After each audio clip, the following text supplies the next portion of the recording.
Assalamualaikum warahmatullahi wabarakatuh. Shalom Om Swastiastu, Namo Buddhaya, Salam kebajikan. dan salam sejahtera untuk kita semua. We are from Group One. and now we're gonna talk about componentry upper limb processes. So, let's start it.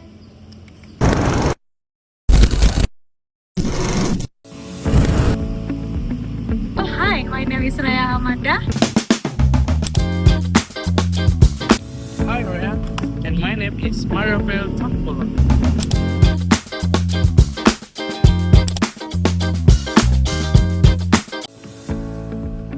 Hi, my name is Octavian Satung Pradianta. My name is Nasrul Tika. Hai, gelas apa nih? Seru banget kayaknya. Oh, hai. My name is Saskia Citra Aprianti.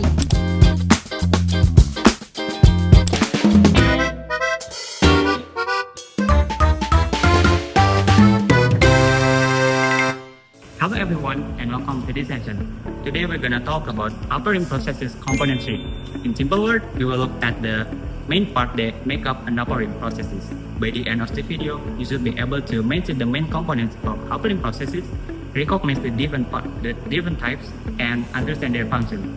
Processes are not only about restoring lost limb, they are about restoring independence, improving quality of life, and also confidence. So let's dive in. Let's begin with the socket. Why? Because the socket is the foundation for every processes. For upper limb processes, the socket has three main functions. The first one is to accommodate the stump, the second one is to provide suspensions, and the last one is to transfer the force and motion from the body to processing device. In lower limb processes, socket also need to be weight bearing, but in upper limb, the focus is more on function and appearance. Now, what about the materials? The materials some are made using lamination with acrylic or polyester resin, and some are made from polypropylene as well, or even leather. And inside the socket, we might use a liner or EVA for comfort.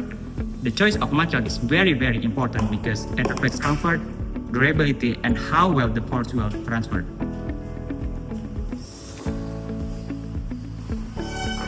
Now, let's talk about the hand grips and gripping ability. No prosthetic hand is designed to imitate natural grips.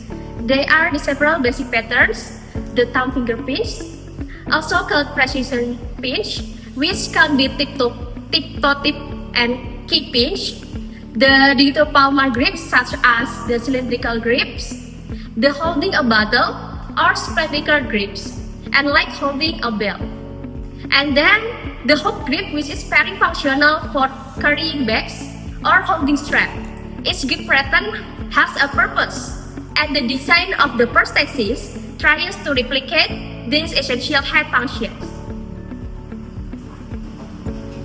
Okay, the terminal device is the part to replace the hand, and this can be divided into two main categories: passive and active.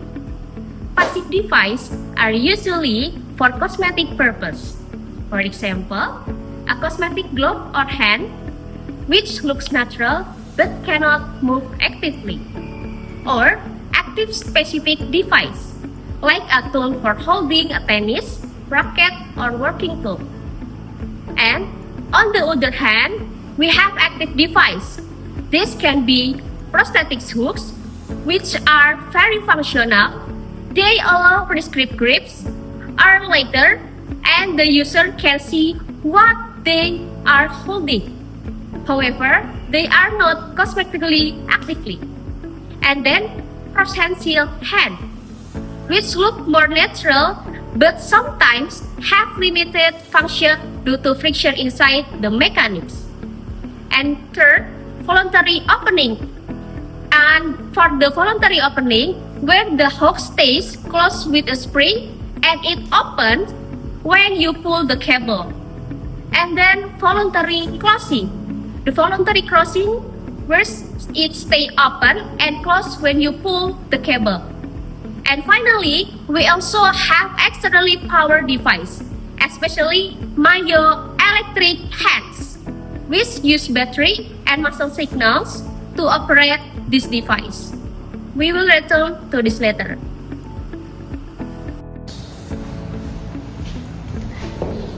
Cosmetic covers or gloves appearance is very important for many users, so we use the cosmetic gloves. Silicone gloves are realistic and easy to clean, but they more expensive and can tear easily. PVC gloves are cheaper and more durability against weather, but they stand more easily.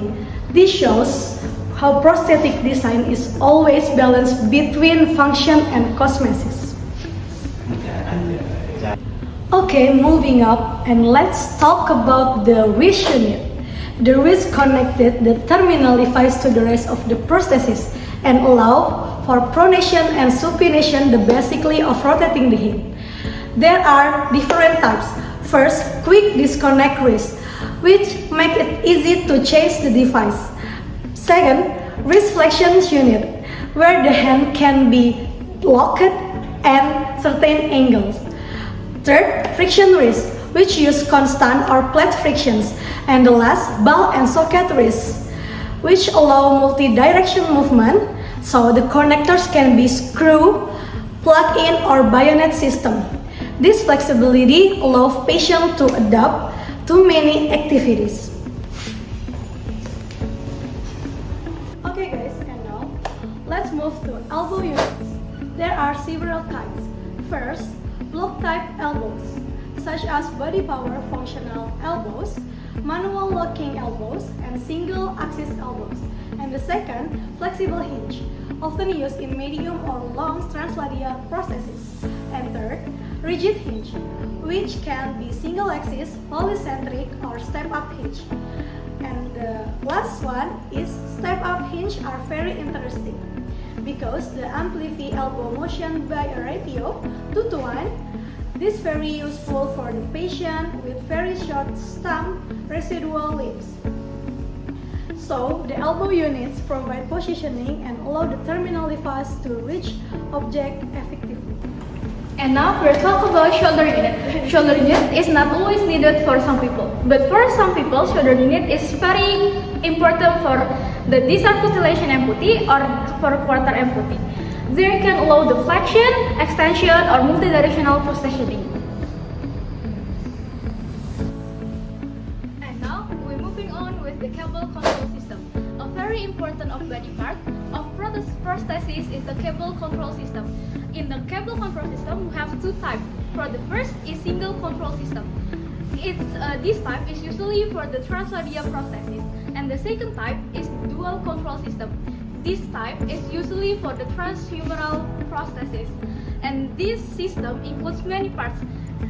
The many parts is the tracepad, hanger, and then the terminal device.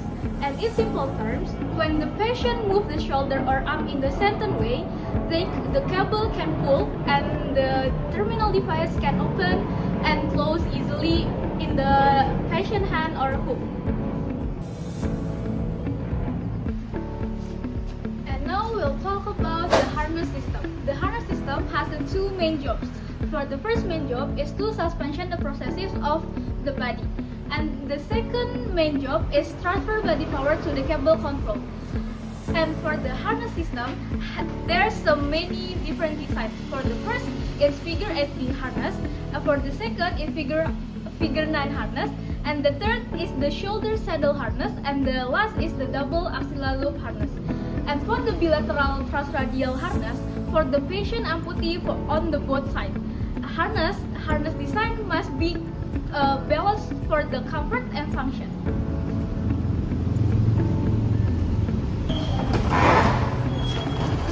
Now let's compare body powered and externally powered systems. Body power use harness, strap, and cables. They are reliable, lighter, and cheaper, but they require large body movement and can be uncomfortable sometimes. Next is externally powered systems. Like myoelectric device use batteries. They need less body movement, look more natural, but they are more expensive, heavy, and need regular maintenance. So again, it's always about the trade-offs.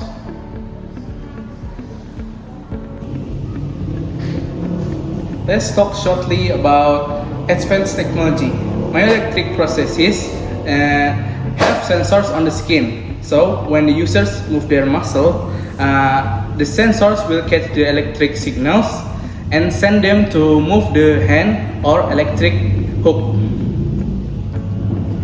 For the bionic hands are even more advanced. They use sensors and small computers to copy natural hand movement of human, allowing smoother and more accurate control with different grip styles. Osseointegration is another new method where the prosthesis connects directly to the bone with a titanium implant, making it more comfortable and stable.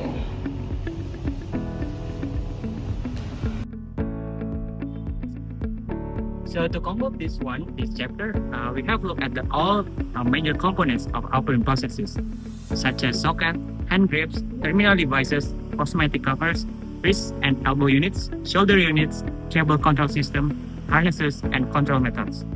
Each component has its own role, and together they provide both functionally and cosmetic for the user. With modern technology like myoelectric, bionic hands, bionic system, prosthetic design continues to improve, offering more independence and quality of life for the amputees. And thank you for watching, and I hope this session has given you a clear understanding of operating prosthetic componentry.